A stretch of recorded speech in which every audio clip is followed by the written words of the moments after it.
Welcome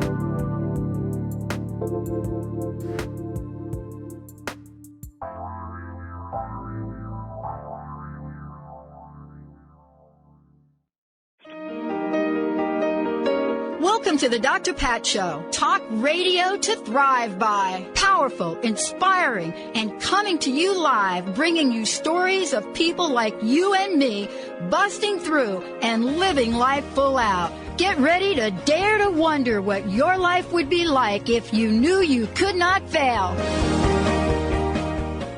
Aloha, everybody. Jumping right in on at it. This is Ameera Beth, Mer Healer. Big surprise. Dr. Pat, maybe you all know, is on vacation this week. And I've been given the great honor to sit in and host one of her shows. I have a show on Transformation Talk Radio entitled Tales from the Mer World Radio. And it's a program where we explore the ancient lands like Atlantis and Lemuria. And in this case today, we're going to talk about Avalon. We're going to go into some mythology of Avalon and the Norse gods in the northern path with a really wonderful guest. But before I get to my guest today, I want to talk a little bit about incoming energies for September. Welcome to September. We're on the verge of a full moon in Pisces. That comes up tomorrow. Pisces and Virgo, we're in the constellation of Virgo, are very mutable signs. And the message I got from Spirit today is that to be especially open to the idea that the sands of time are going to be shifting and changing pretty much on the daily while we are in these two very mutable energies and really throughout the rest of the year while 2020 kind of works itself out. And brings us the the rest of the changes, the epic sweeping changes that are already coming through, transforming our planet.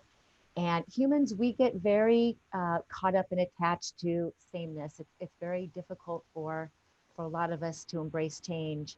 And this year, we've certainly had to get used to things changing on a regular basis, and feeling very strongly that the month of September, we're going to continue to see a lot of movement, and it will be good for all of us to take on the very mutable qualities of Virgo and Pisces. I'm a Pisces, so I understand that very free-flowing, swimming movement through all the ebbs and flows of life. And it will be very helpful for all of us to kind of adopt that type of mentality that, our source of stability or source of strength can come from one place, and that is with God. That is with source and whatever you want to call the divine creator. That trust and that tethering in and that line of communication, that line of stability really can only come from one place, and that is from our individual connection to the divine.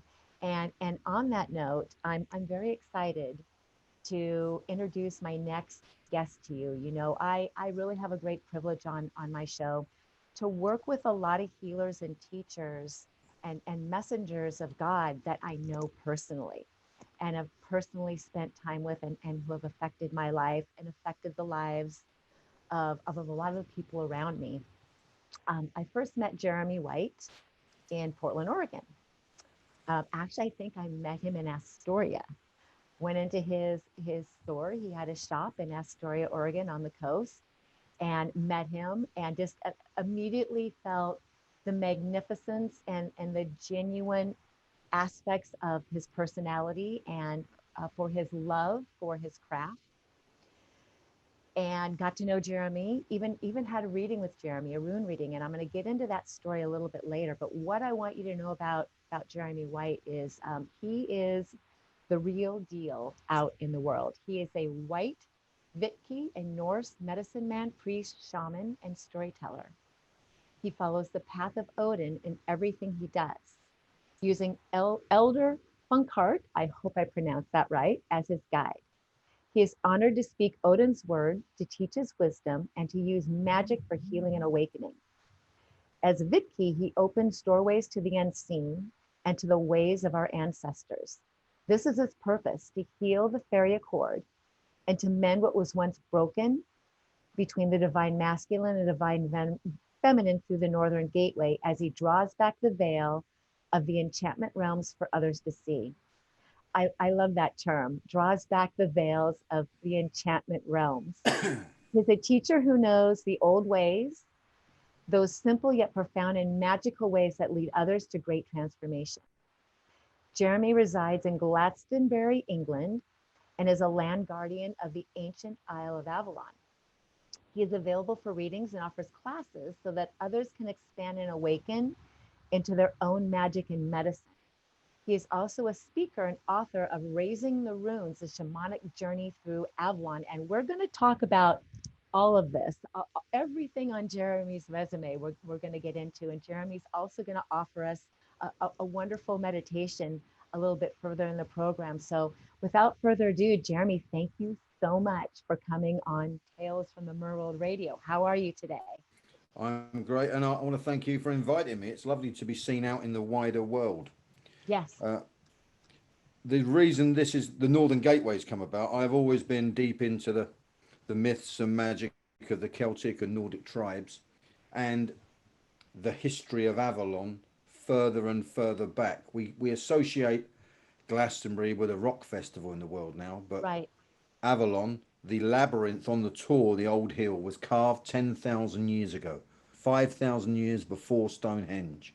All the major ley lines, which are the magnetic energy fields that animals still navigate around the world, all converge into the Tor. There's a lady called Maria Zimmerman Bradley. She wrote a book called The Mists of Avalon. Right, I've read a couple of those books. Yeah, so she also wrote another one called The Ancestors of Avalon, where she believed the people who made the labyrinth in Glastonbury were from Atlantis. Now, on the journeys, we're all searching for the truth. I believe there's only one truth, and that's your truth. But you should explore everybody's truth to see if yours changes. So I'm open to all truths, but I have my truth, but my truth is about being open to evolve on this spiritual journey, to be guided by spirit. And actually, that's what's happened during lockdown, which has been crazy. So Glastonbury is a town that thrives on tourism, just like Sedona in Arizona. And when we got locked down, the shops were all closed. It went very quiet. But the land started to thrive again. The land started to heal. So I decided, I practiced what I preach. And when we're in a time of delay on our journeys, instead of getting frustrated, we should go deeper and deeper into our teachings. I started reading the ancient texts from the 6th century, the 7th century, ones written by French bards. And the history of Avalon kept coming up and up over and over again about this fairy of cord, the breaking of the fairy of cord. And there's a French bard called Chrétien de Troyes. He's the one who first wrote about Lancelot in the Avalonian stories, but he wrote a book in the 13th century called the Elucidacian. In the Elucidacian, and it's never been finished. So there have been 4 continuations. Other great scholars have tried to finish it. The last one was a lady called Hildegard of Bremen in the 15th century. But basically what was happening, I was reading these old texts, and all these scribes, Christian scribes, were trying to solve the riddles of Avalon, but they were coming about it from the wrong way. Because I work with the land, not necessarily books, I'm on the land all the time in the star constellations as Glastonbury Zodiac, they could never work out what the third guardian was of the Grail. So there's, on the Grail quest, they believed there was 7 guardians you have to pass to be worthy of attaining the Grail. It still doesn't mean you're going to get it, it makes you worthy. The first one is the sacrifice. On all magical paths, we must accept there's a sacrifice. You know, Jeremy, I'm going to pause you right there real quick, and I'm just going to go back to something you said that really resonates with me and the experience I'm having on Kauai right now. Because, you know, Kauai thrives on tourism too. Yeah. There is up to 100,000 people a month or more on this little tiny island. And when all the tourism went away and all the businesses closed down and everything went into that great big pause, I experienced the same thing you did with the land, where it was so sad, kind of in one respect, everything was just so different. but I started to feel the vibrancy of this land of the Aina return. And Yeah. the critters were happy, and the ocean was happy, and the trees and the plants and everything was like, oh, thank God. Yeah. And it was Breathing us this, that was causing that. yes, this tremendous sigh of relief of thank God all these people are, thank God they're all gone. And you could feel that the land began to take on a different vibrancy, and everything about it shifted. It was very palpable to be in the water with the fish, Yeah. or to be out on the hiking trails and feel the relief in the land that it got to receive and got to restore and renew itself without all those people everywhere. So I really understand what you're saying. Yeah, and I could feel that. I could feel the land was really happy. But and people forget that Avalon is the land. It's not the Right, people. You know, it's not the crystal shops and the fairy shops. It's right. the land. It's Same the with, land that right, it's teaches the us. Aina. Yes. Yeah. And Yeah. that divine feminine dwells in the land, the goddess. And it is a very feminine place. Mm-hmm. And that's guiding us during this time. To cut a long story short, because I can talk about things for a long time, and it's good that you stop me now and then. Uh, the northern path for me is the coming together of the white dragon of the Norse and the Germanic tribes, and the red dragon of the Celts. And together they sit like yin and yang in Glastonbury. And when we can get that path together, the male and female comes back into balance. Right. So the origins of the search for the Holy Grail, in latter years, it's become a Christian quest for the Grail cup of Christ. But that story existed much earlier, and it represented the divine feminine. So in ancient Britain, after the Romans left, before the time of King Arthur, there were always goddesses and maidens who watched over the lakes, the waters, the waterfalls, and their traditions were to give care, healing, nourishment to any stranger that passed by. It was an ancient heathen tradition and still followed in all indigenous countries, tribes and cultures right across the world. But what happened is a Christian king called Amangon decided that these pagan women were evil, and he and his knights drove them away from the wells and into the forests, and they became the witches, they became the sirens, they became the wood nymphs and the water nymphs, and had a bad connotation about them. The Arthurian quest, when they search about saving the damsel in distress, is not about saving a weak woman. It's repairing the damage that the masculine has done to the divine feminine and getting that back in balance.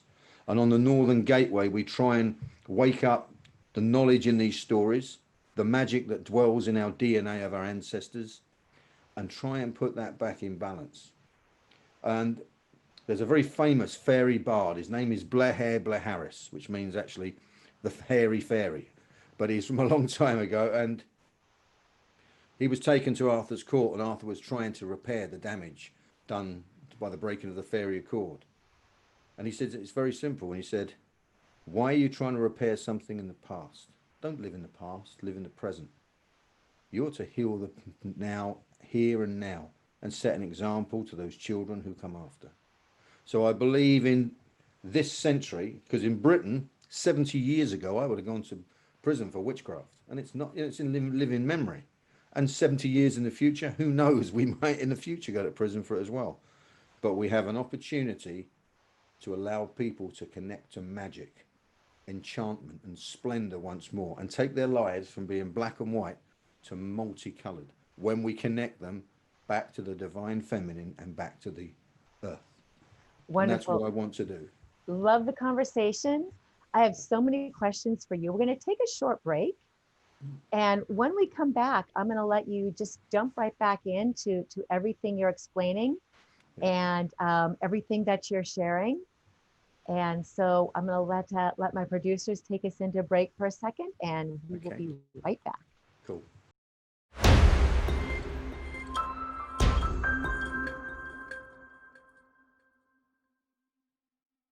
Aloha, everybody. My name is Ameera Beth, Mer, and I'm here today sitting in for the wonderful Dr. Pat. I have been given an opportunity to take on her show today, and I have a very special guest with me. We're going to go back into Jeremy White here in a second. In the meantime, I would like you to know that if you would like to learn more about the ancient lands of Atlantis and Lemuria and Avalon, you can find me every second and fourth Thursday at 1 p.m. Pacific time on Tales from the Mer World Radio on this very same network. You can also find me at ameerabeth.com and on YouTube under Ameera Beth Mer Healer. Today, I'm speaking with my friend Jeremy White, who is coming from us live from Glastonbury. We're talking about the Northern Path. We're talking about Avalon and all the magical things that are happening in this world and where Jeremy's very special place is to bring back this ancient wisdom and knowledge. Jeremy, let's just try and pick up kind of where we left off before the break. But something I really want to ask you, I think everybody needs to know, where can we find you in the world? If somebody wants to work with you or learn about what you do, where can we find you? So firstly, you can find me at jeremyrjwhite.com. That's my website. When you go there, you can be led to the porthole of the northerngateway.org, which is the online tribal community I'm hoping to build. That's my passion. On the website, I teach the runes, I teach the shamanic path, but I also do offerings, what we call beyond the veil. It's so people can have a taste of what it's like. Well, I'm going to give you a taste later on of how we work with the Elder Futhark Runes, which means the old father. They're the oldest form of the runes. I use them to speak directly to spirit. So when I take people on a vision, I have no idea where you're going beforehand. So we cast the runes, you'll be having the vision, but I'm just channeling what the gods are showing me and what you need to see. And after the vision, I explain what the runes meant and what you were supposed to get out of it. Well, you know, and I remember when I had my rune reading with you some years ago, and I was getting ready to do a retreat on Kauai. It was before I moved to Kauai. And I was really struggling with the name for my retreat. And I don't know if you remember this conversation, but I was really remember that. struggling with what I was going to call this retreat. And we were going through the rune readings, and you said, Ameera, Atlantis is your lineage. Name it after your lineage. Atlantis is sacred to you. Call your retreat the Sacred Touch of Atlantis. And I went, oh gosh, that's wonderful. Why didn't I think of that? And so the Sacred Touch of Atlantis, Kauai Retreat, was born. And I also named my 13 chakra healing modality the Sacred Touch of Atlantis. So thank you very much. You're welcome. That's not me, that's spirit. That's it just flowing. Well, you know, it's you being open and really being tuned into the truth of my soul and the truth of my lineage and my path and giving me like a great treasure that helped me to carry my purpose forward out into the world. Well, that's that. You are the wisdom keeper and the beacon watcher to make sure that flame of Atlantis doesn't go out. That's your responsibility, as mine is for Avalon. You are the guardian of Atlantis in this world, and we're the gatekeepers that open the doorways for those who are lost, for those who have no voice in the world of man, to find it within magic and to find sanctuary as well. Yes. I was very interested, before we left off the break, you were talking about the sacred feminine and the sirens and how these holy women were kind of put in their place by these forces or by this male energy that found them a threat. So how are we healing now, and how are we recovering that and bringing that back into the collective and restoring that balance between the masculine and feminine? So we live in a very special time where people are craving out for deeper answers. Yes.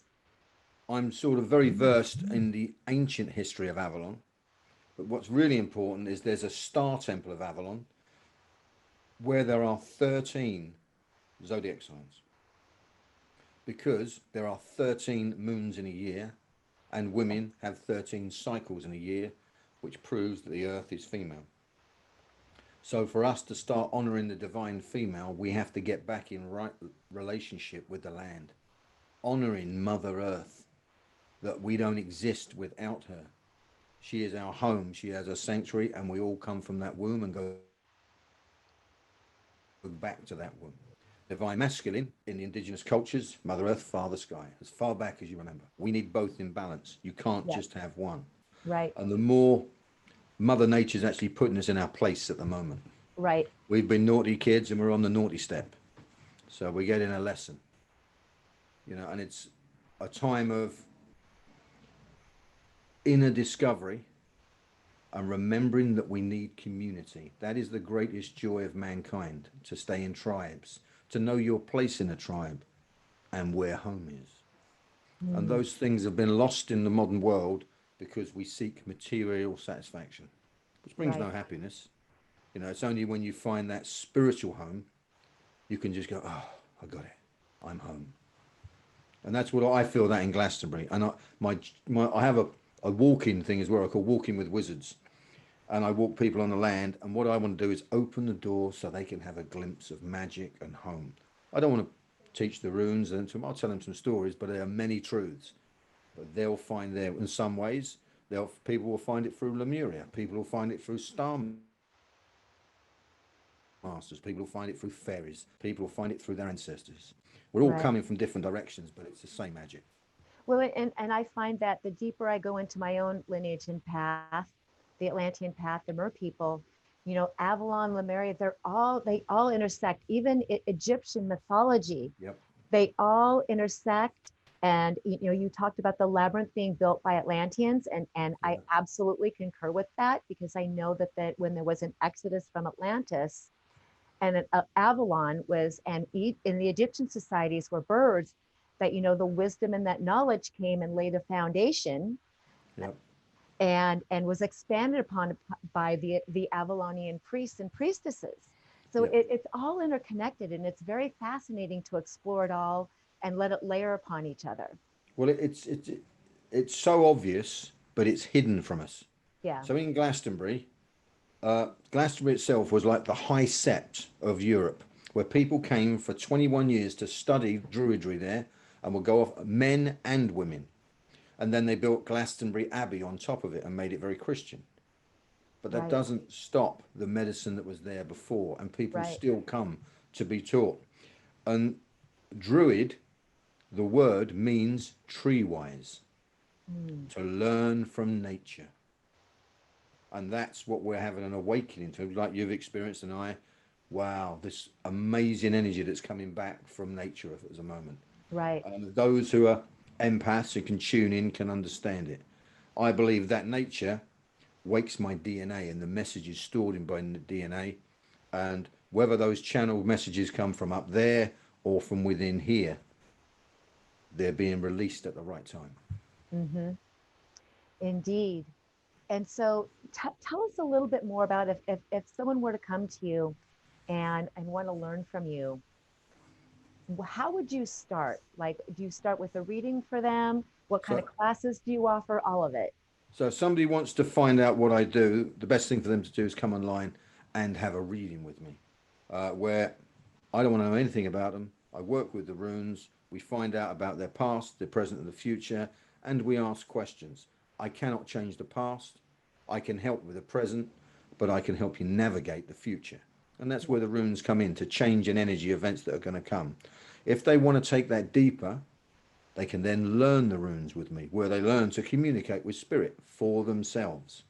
And then they start to interpret their own messages. If they want to take that deeper, then they can open up the shamanic path or take the first steps on the Northern Gateway. When I teach shamanism on my website, it's a 2-year course of hard study. In the Northern Gateway, we've broken that down into initiation, 8 weeks to learn the runes, 8 weeks to learn about the cosmos, and they can decide and pull back whenever they want. Because originally all this stuff took 21 years to learn, so you can't learn it in 5 minutes. Right. A lot of the girls in the class, the younger girls, they want to know about the crone, the magic of the crone, the old wise woman. And they're really excited about that. And I had to say, girls, what is the one thing that you have to be a crone? And they're saying wisdom, traveled experience. I said, no, you have to be post-menopausal. That is the qualification to be a crone. And you can't get that until you're there. So don't Right. rush that time ahead. Be Enjoy a being the maid, maiden and the mother. be the mother. They're equally as important in the path. So don't waste that time. Embrace where you are in your life now and enjoy every moment. There'll be a time when you're a crone and wish you were a maid again. So take your time. Right. And I remember back in Portland when a group of our very dear female friends came and sat with you and learned the runes.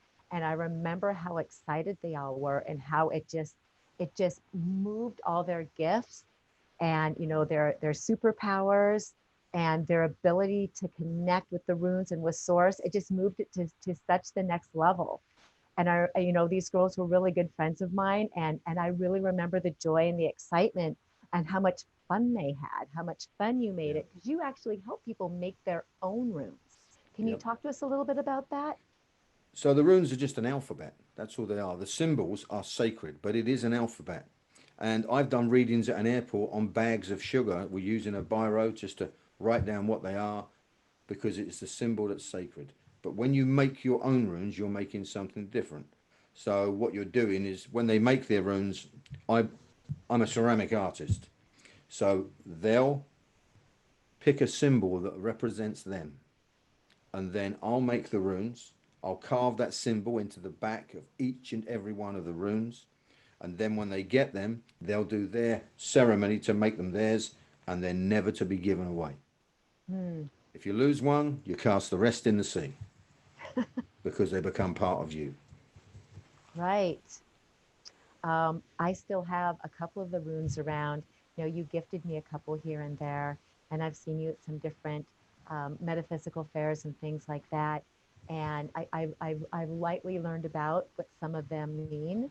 And anytime that I've been around the runes, especially the ones that you've created, you really do feel the potency of that glyph and the potency of the energy or the god or goddess that is associated with those glyphs. It might be fun to talk a little bit about what that means, that these glyphs are actually associated with a with a deity that can So we'll speak to take you. one called.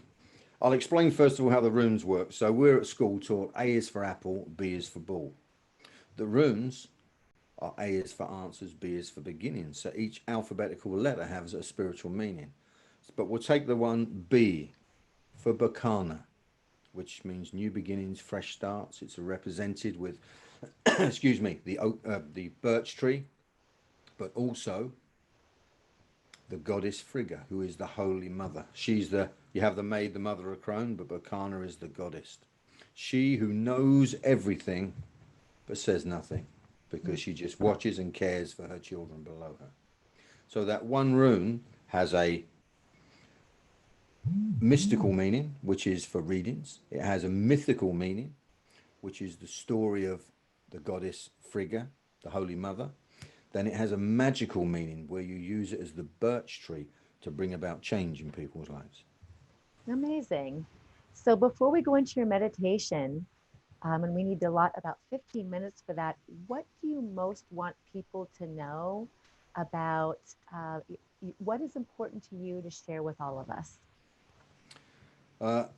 So my path is the runic path, but actually being a land guardian of Avalon is way beyond that. And I want people to know that Avalon not only dwells in the English countryside, it dwells inside your heart. It's an aspect of us. Just like the third eye, you can open Avalon in your heart when you start believing in magic and allow magic to manifest in your life. And you're making your quest for the Holy Grail, to recover the divine feminine, to refix the fairy accord and go, this is my quest. It starts with a commitment. That's the sacrifice. Then you go through a struggle. Then you meet the guardian, the first guardian, who allows you in and makes you worthy. Then you meet the swan, which is the being that carries you across the waters to the next dead realm, where you start understanding between the realms. Then you meet the hawk, which is wisdom, and your frequency starts to change. And things become clearer. You start tuning into different dimensions. You start downloading messages or waking up messages in your own DNA. Then you get the lament, which is you get this far, and this is like a shamanic death and rebirth. Then you have to accept all the bad things you've done in your life. and then accept, but I've been led here for forgiveness. Mm. And then the final step is what we call the shield or the grail itself, where you become full of grace and can embrace. And that path is not only the runic path or the Celtic path, it can be the Lemurian path, it can be the Avalonian path. It is there for everybody when you dedicate your life to sharing spirit with people. Oh, amazing. And I would think it would really take somebody who had a very passion, a very deep longing to want to basically look at your own shadows as well as Yeah. your own gifts. You know, look at our dark side as well as look at where our purpose and power is, and, you know, uncover and reveal and become really authentic with that so it can be healed and transmuted into all the things that lay on the other side of our courage. So those 9 worlds, we live in Middle Earth or Midgard. That's where Mhm. Tolkien got it for Lord of the Rings. There are another 8 worlds around us at the same time, and this has been proven by string theory with science. Those other radio stations are playing while we're listening to one song. They're still playing, and a part of us dwells in each of one of those other worlds. So we want to tune into those other worlds. Some people tune into what we call the light elves, which is ascended masters, star beings, angels. Some people tune into the fairy world, Vanaheim, which is the forest, the oceans, the mountains, the beings that dwell there. But you do have to face your dark elf, the worst Right, part of you, the worst aspect of you, and know that they exist. You can't have one without the other. They're all aspects of us. What we right. want the dark elf is we want to learn as much from those mistakes as we do from the enlightenment. So Well, we I could don't. really Sorry. just listen to you for forever, go on and on, but I would really like to get to your meditation. I know you have something Okay, very cool. special planned for our audience. So I'm going to go ahead and just let you take it from the top. Right. So what I'm going to do is I'm going to put my hands on the runes. I'm going to do a chant to connect our energy. You're Would going to you mind pick. showing us a couple rooms? Okay. So I'm not sure if it'll work. I'll have to take my what we call green screen off because it won't show them on the screen. Oh, I see. Okay. You know, that's the magic of technology. Yeah. So, although strange enough, there is the Bacana rune I've just picked up. We've just been talking about it. So I'm going to do this chant and you're going to pick 3 numbers and I'll show those runes, but I won't tell you what they mean until after the vision. Okay. So close your eyes and listen to the sound of my voice. Okay. Manas, manas, manas. Me, ma, mu, mo, me. Manas, manas, manas. Okay, Mira, I'd like you to pick 3 numbers between 1 and 24. We're going to go 3, 11, and 22, please. I'll just get the other ones out of the way.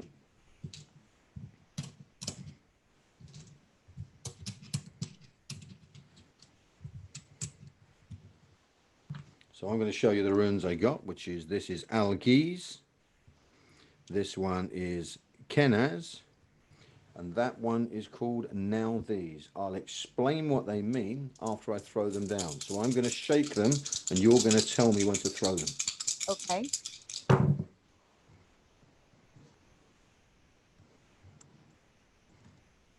I'm ready. Okay, cool. So, oops, turn my light up. Where's my light? There we go. And this is my drum with all the teachings on it. Everything goes on my drum. So the students, as they learn from me, they put something else on their drum. So close your eyes, listen to the sound of the drum, and just imagine what I'm saying.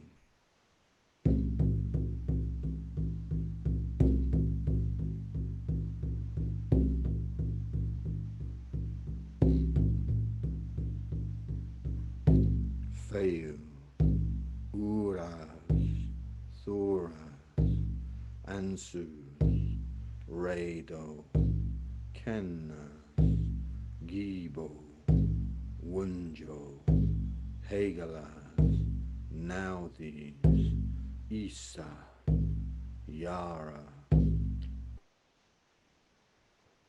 Io, Pethro, Algiz, Sowello, Tirwas, Berkana, Ewas, manners, Laguz, Ingazu, Othella, Degas. I want you to imagine you're standing at the top of a beautiful green hill. You can see for miles and miles in every direction. You turn around behind you and there's a flagpole. Halfway up the flagpole there's a flag flapping in the breeze.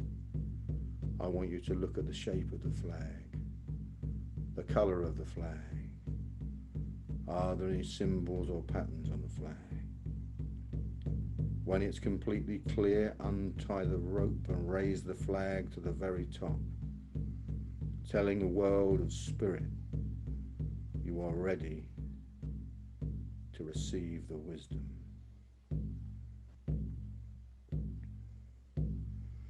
You sit down with your back against the flagpole and stare down into the valley below. And you see a great stag approaching you along the valley with a massive rack of horns. Round and round, up and up, he comes closer and closer.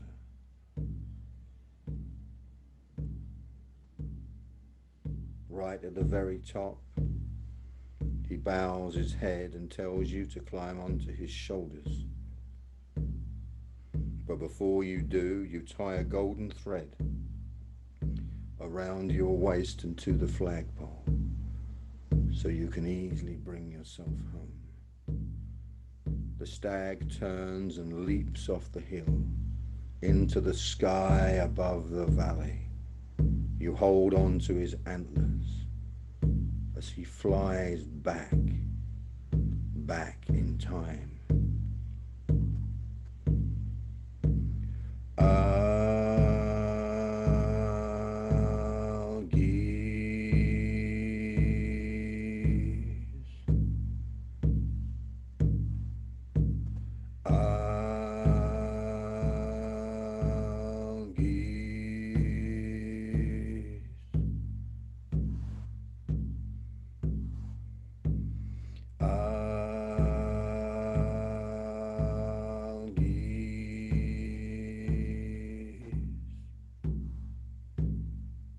Comes down to land in another time long ago, in a place you might remember or you might not.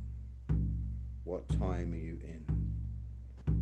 He walks slowly to a village,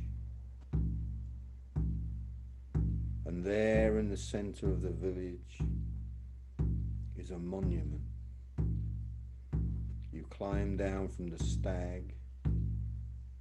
On that monument you see a symbol, and this symbol fills you with self-love, a feeling of empowerment, of knowing who you are.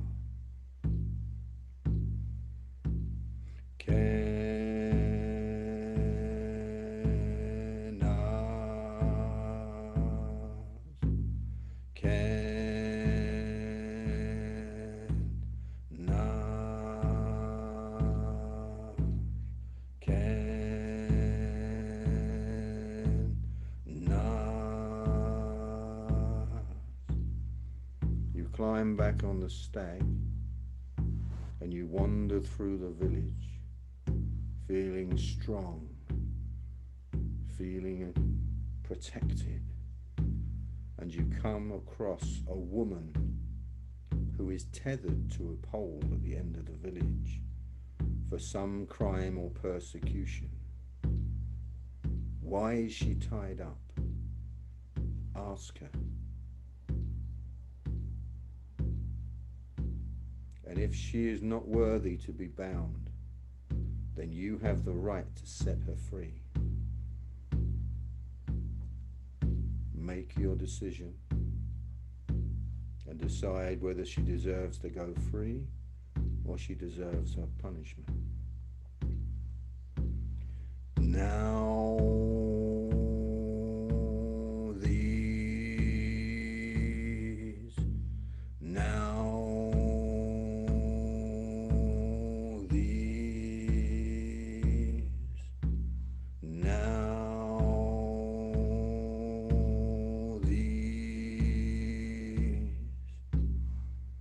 climb back on the stag, and he begins to trot, then to canter. Then he bounds up into the sky again, high over this village, flying back in time to our time, the 21st century. And as you hold on to his great rack of horns, the hairs on the back of his neck separate, and you see the symbol that was on the monument in the village.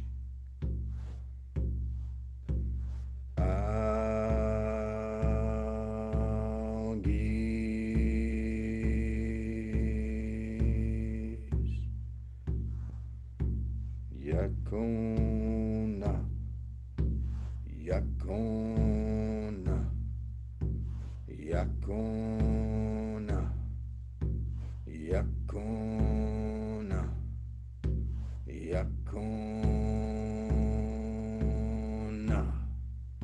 You see the hill with the flag once more, and the great stag comes down to rest.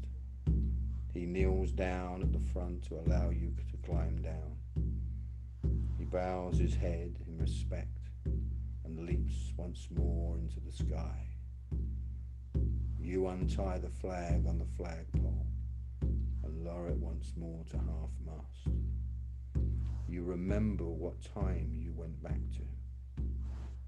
You remember the symbol of power on the monument. You remember why the woman was bound and whether you let her go or not. You remember the symbol once more on the back of the stag's neck. You remember all these things, and you wait for the 4 beats that bring you back to me here, to Midgard, the realm of man.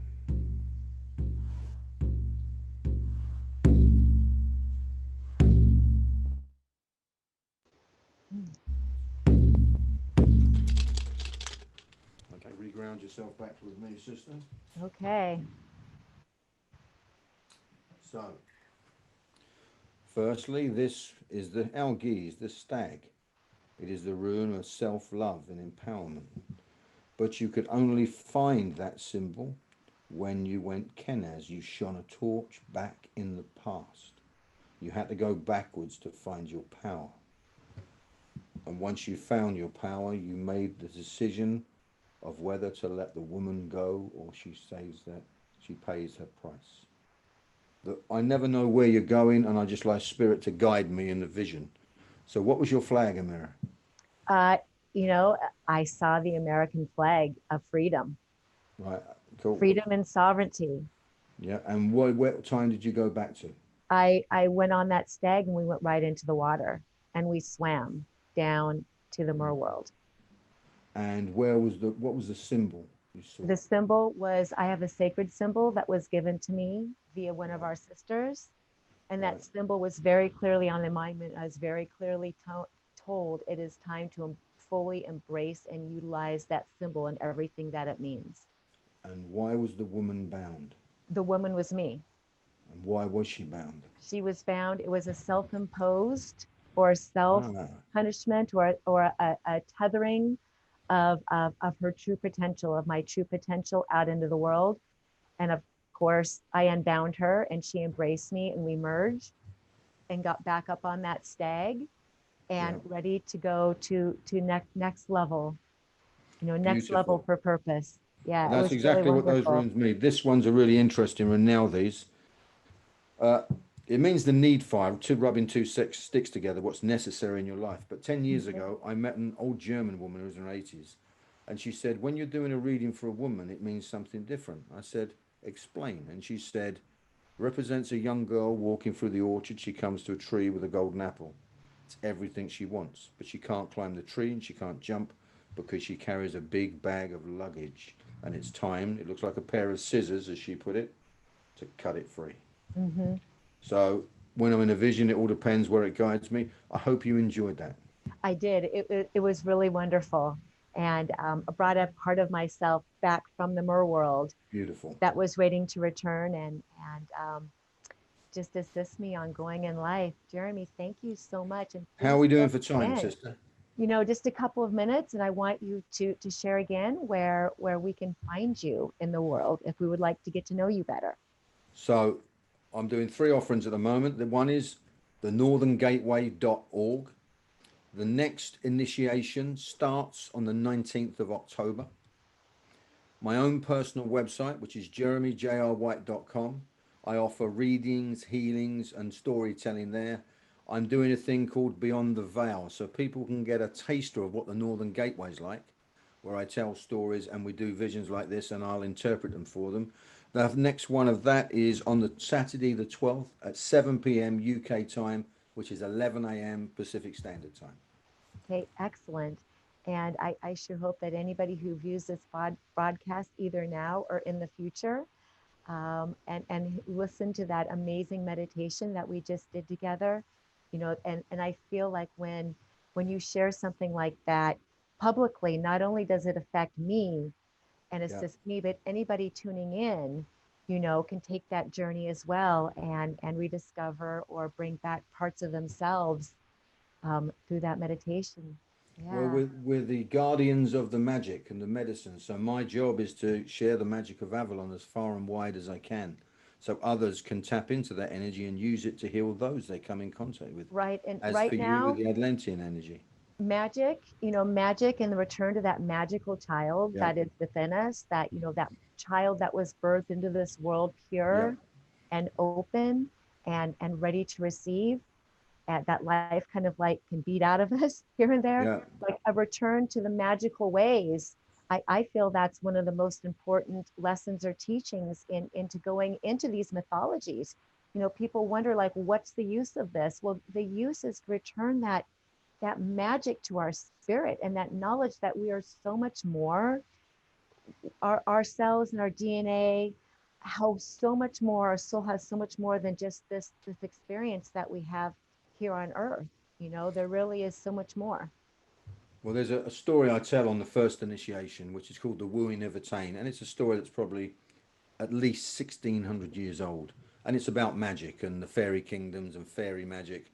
But the punchline at the end is you need to see with your heart, you need to Yes, feel with your heart, you need to sing with your heart to believe in magic. yes, And that's what kids do. That when a kid's 5 years old, they can believe in Santa Claus. They get so excited, that joy in their face. They believe in the tooth fairy. Then around 8 or 9, we say, no, you can't believe in that anymore. That's all rubbish. right. What way is that to teach kids to Or believe in magic and somebody then tells just cut it them, away? somebody tells them that's not true or that's not Yeah. real. But And to the me, it magic, is. yeah, I'm approaching 60. I believe in magic.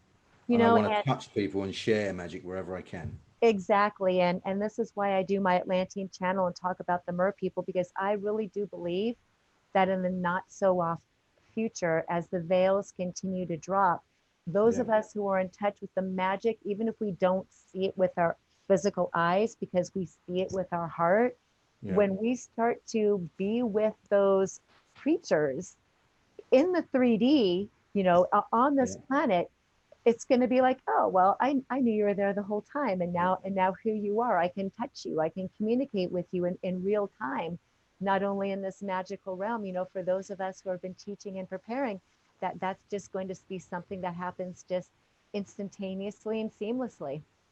I work with ley lines all the time. This is a long story, but I'm going to cut it really short. Basically, when I do talks on ley lines and the magic of the land and crop circles, and I was doing a story of my life from where I was born to where I had to go on one straight line to find my magical path, and that is all the way to the Pacific Northwest. Right. It is one line from where I was born, through Stonehenge, through Glastonbury and Avalon, through the west coast of Wales, where I grew up as a kid, through the village my father's from in Ireland, and all the way to the Pacific Northwest to Astoria, Oregon. One line my life has been on. And that's me trusting spirit and allowing my guidance of Mother Earth to put me where I'm supposed to be. And Yes. probably the same for putting you in Hawaii. Right. Yeah. Yep. We all are led to where we need to heal, where we need to develop, and where we feel most magical. And Yeah. I'm where I'm supposed to be, and you're where you're supposed to be. And I love that we got to intersect in Portland Yeah. for And I'm, for a and little I'm not from while. Glastonbury or Avalon. I'm from London. I'm from the city. but this is the place that calls me and has allowed me to be a guardian of it, and I'm honored to do that. And same for you in Hawaii. Yes. Thank you so much for taking the time. I think it's evening time for you. It is Almost about 8 o'clock in bedtime. the evening now. Yeah, thank you so much for taking your time to speak with me and to teach us all, Jeremy. I appreciate you so much. Oh, it was And beautiful. Thank you for inviting me. It was lovely to get to share some of the magic. yeah, and for all of you out there, you can find me on Tales from the Mer World Radio, on the Transformation Talk Radio, on the second and fourth Thursdays at 1 p.m. Pacific time. And until then, I send you oceans of aloha and thank you for allowing me to express myself.